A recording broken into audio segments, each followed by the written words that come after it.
Welcome back, dear listeners, to another episode of An Unexpected Art Lesson, the show where we talk about everything you didn't know about art. This week, we'll be talking about the art and influence of Caravaggio. Alright, so now that we have kind of discussed some of Caravaggio's more well-known works, he does take several technical innovations within these paintings that in his time were definitely a step away from what the masters would usually take in their process, such as the preparatory drawings other artists did rely upon. He instead painted directly on canvas, often working with live models in his studio. Which is bold. One dude sneezes, you're completely off course. If we're gonna go big or go home.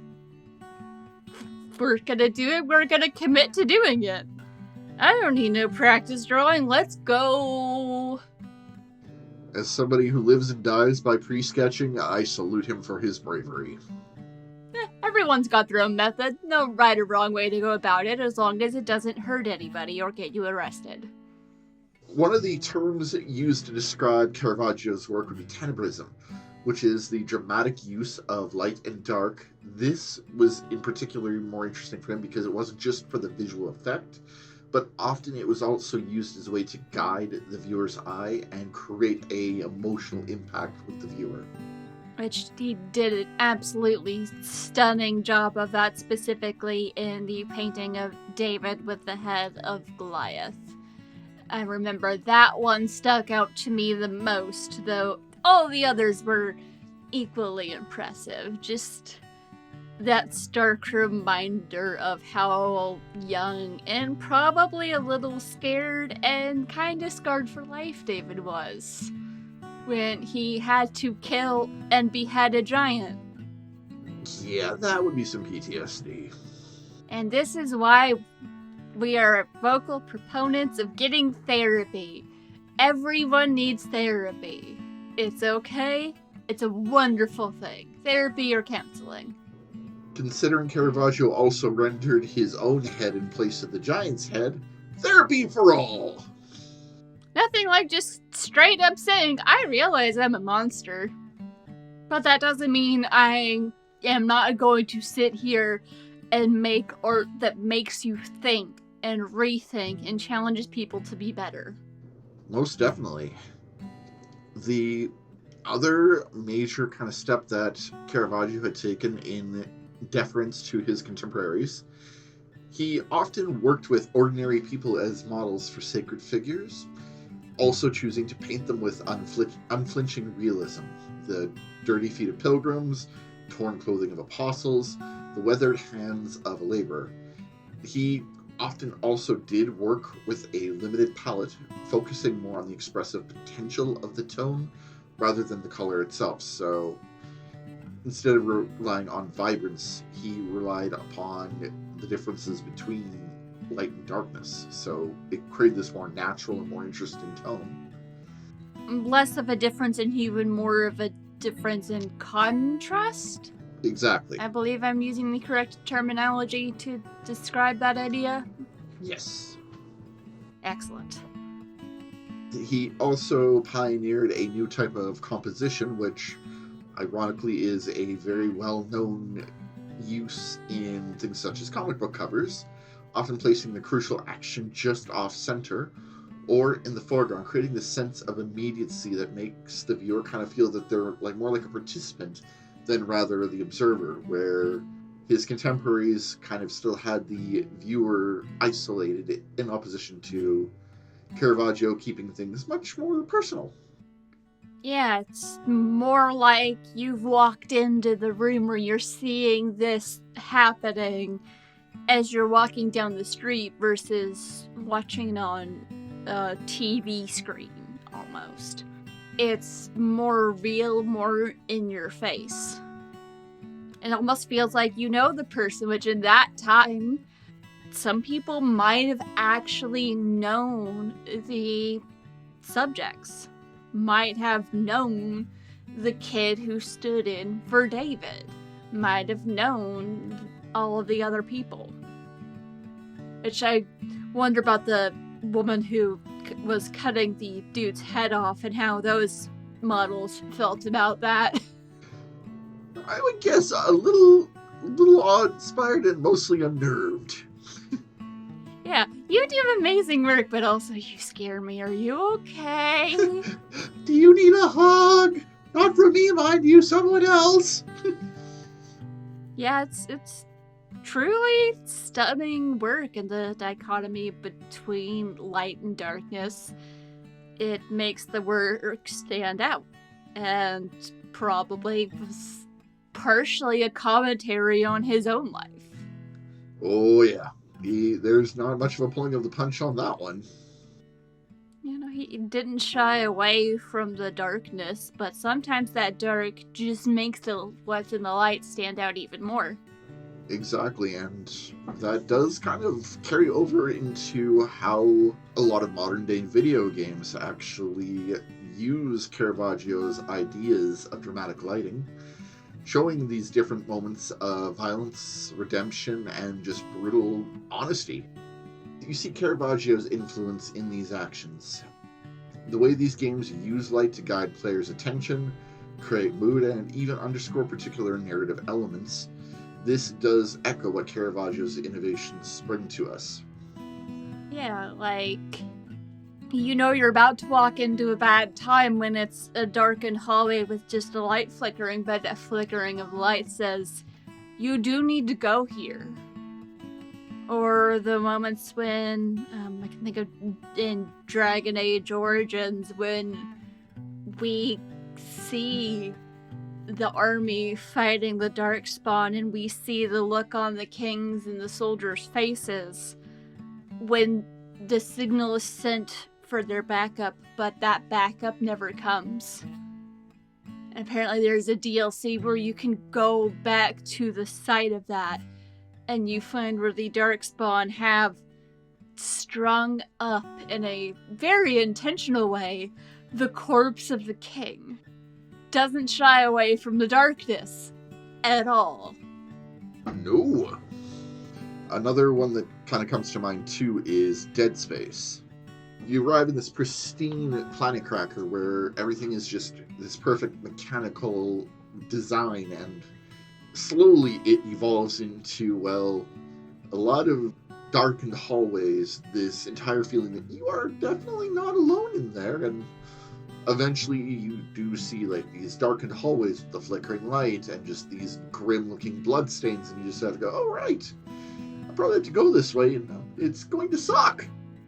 Yeah, I did just think of another video game that sort of plays with the light versus darkness and might draw some inspiration from that. Are you familiar with a video game called Doki Doki Literature Club? Yes, Nightmare Fuel at its finest. Yeah, it's set up in the beginning to feel like a dating sim, but it's not, because there's a character in the background. Minor spoilers if you aren't familiar with this game, but it gets dark, and you realize there's something in the background that has been tweaking the extremely negative, darkest parts of these characters to push them to self-destruct until the player characters only left with them. Ruh-roh. And I do believe that character also has dark hair, but then again, a couple of them do, so that may not mean a whole lot. It gets dark and doesn't shy away from that darkness. This is why we read the tags on video games, especially indie video games, because that one of the tags is psychological horror. Always check the description tags, folks. Psychological horror seems the bluntest way of explaining that one. I would just go with, here's a free therapy coupon. You may need this by the end. You probably will. Free therapy that's actual quality therapy sounds amazing. I consider writing my therapy, but writing is also part of why I need therapy. Insightful. I wish I could come up with a better summation of why I write, but I have issues with authority. I will admit, I think I stole that off of the meme I saw on the internet. Nice. But it's not wrong. And while video games definitely do show a great use of Caravaggio's influence, including tenebrism and his dynamic choices between darkness and light, street artists also have been able to adopt this stylistic element, such as Connor Harrington, who has created these fantastic murals of figures frozen in these moments of intense conflict.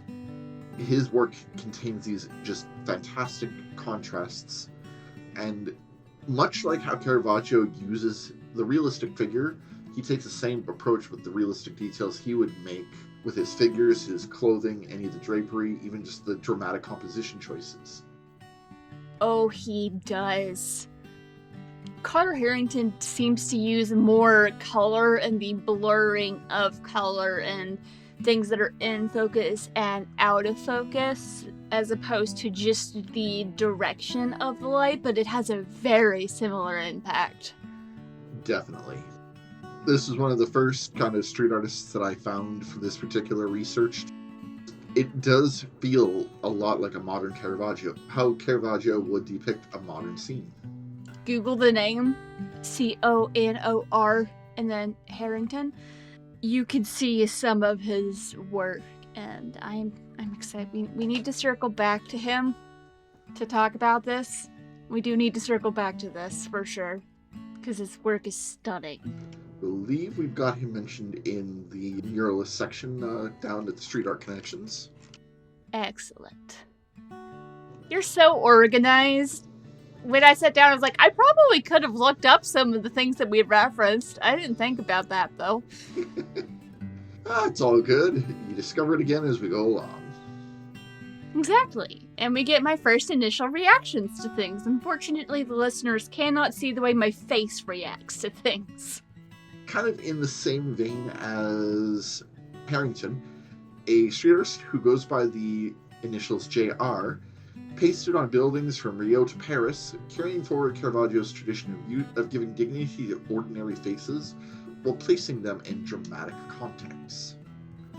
I'm pulling the first image I saw when I looked up JR street art was the black and white, where it's like a camera zoomed in on someone's eyes on the side of a building. They have a couple where it uses eyes on buildings, and sometimes like the images are made across multiple buildings, which is fascinating. And looking at one where it's a group of kids where it looks like they're stepping off of the building, one that was done on the ground where it almost looks like you can step into a secret world in the clouds. It is profound and stunning, and some go into incredible detail. Yeah, they're amazing. There is one where it looks like there's just a collection of selfies, kind of silly selfies people have taken.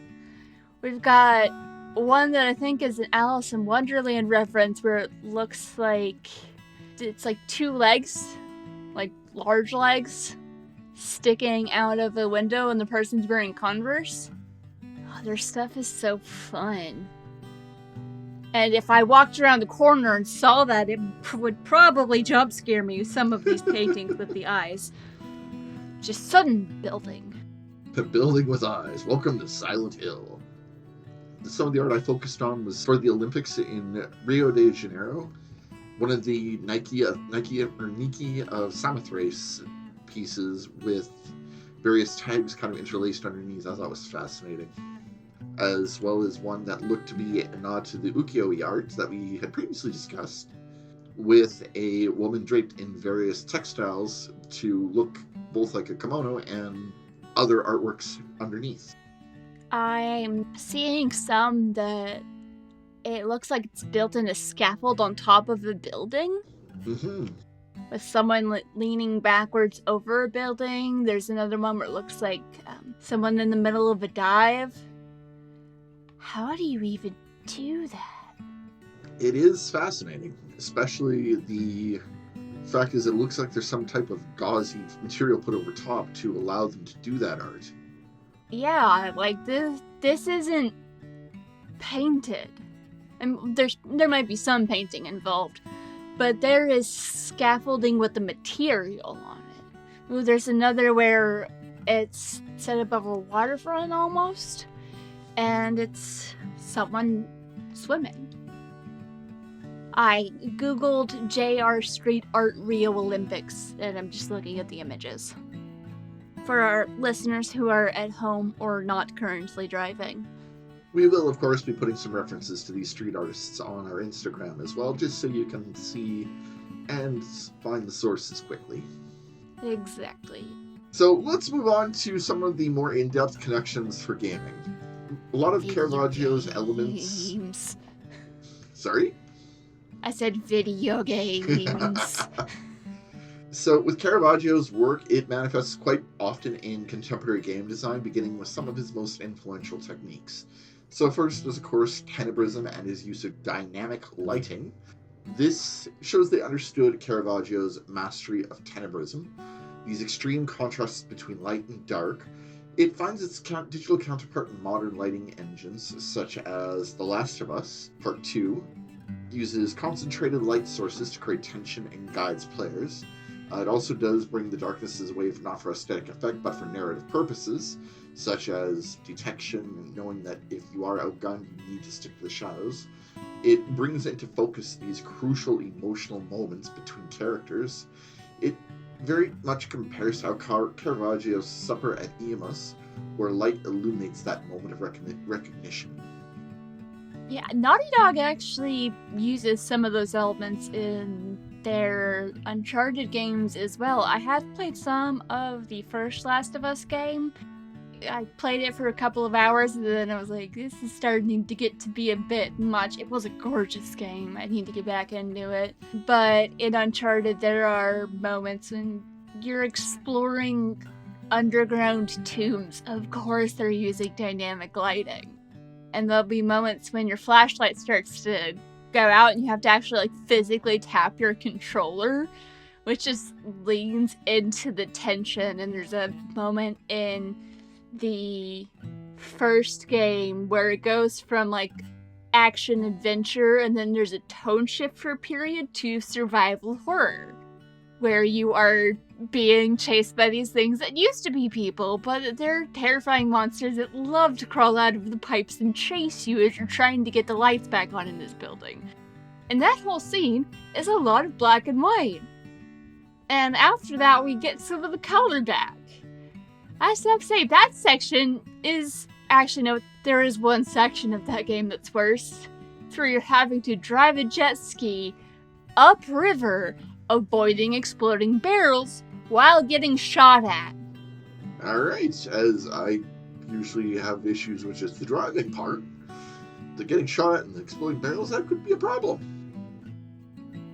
As you are getting injured, your vision, the color starts to fade from your vision. You get clouds around the edges. Using the lighting and the color adds to the tension, because it's just how gray is this gonna go before I'm dead. That is fascinating, because that does also defy your modern video game tradition of actually having an HP bar. Instead, it is you're left with that little bit of uncertainty of when does this stop. It is quite fun. Also, I've seen dynamic lighting used in map tools, or specifically for Dungeon Masters for D&D and other RPGs. I believe it's on Roll20, and I've also seen it on screen maps, where as you move your tokens around, the light will adjust to show what you'll be able to see in the map, which adds to the tension. Because sure, this room looks clear, but that's because you haven't stepped in far enough to see the mimic in the corner that's about to jump out and eat you. I'd say that's definitely a great example of dynamic tension and lighting. The other game worth mentioning as well for me was Control, brought to you by Remedy, aka Alan Wake 1 and 2, and your subsequent nightmare fuel caused by both. However, focusing on Control itself, some of the examples of Caravaggio's work are found within the brutal lighting taken within the oldest house, the architecture that is bathed in just this dramatic directional lighting that both looks familiar and alien at the same time, and creates this sensation that wherever you are, it is not, as they say, a house. I still very much need to play that game. I have it on Switch. I've heard things about it. I've seen clips. It is one of the few games I've actually gone through all the way, and it was fantastic for so many reasons, and especially when I apply Caravaggio's kind of stylistic elements against it, a lot of it pops out at that. Even some of the other things he takes, such as when you first arrive at the oldest house, you don't know what's going on. You don't even know why you're there. Want to know what that reminds me of? Oh? BioShock. Oh. They also use the dramatic lighting to guide the way. So BioShock is set in what was meant to be a utopia. But oh boy, did it fail. Real hard. Somebody didn't do their homework. No, they didn't. So it is now full of these brutalistic nightmare creatures, and you don't really know why you're there. And you start to get memories and pieces, and it's brutal. There's 1, 2, and then Infinite. Infinite is set at a different location, which is, they tried the same thing, but up in the clouds, and it hasn't fallen apart yet. But oh boy, it's bad. It's not a good place up there. And there's one part where you're sneaking around, like, you have to stay in the darkness, because, like, if these spotlights hit you, everything in this room is going to come and try and kill you. There are multiple times where you have to avoid the light. And when I finished that game, I was so deeply confused about what happened that I had to watch 3 different lore videos to figure out what exactly was going on with the parallel universes and the universe hopping, and it's a great game. You should play it. Also provides a great life lesson. If you see a set of identical twins talking in nonsense riddles, run.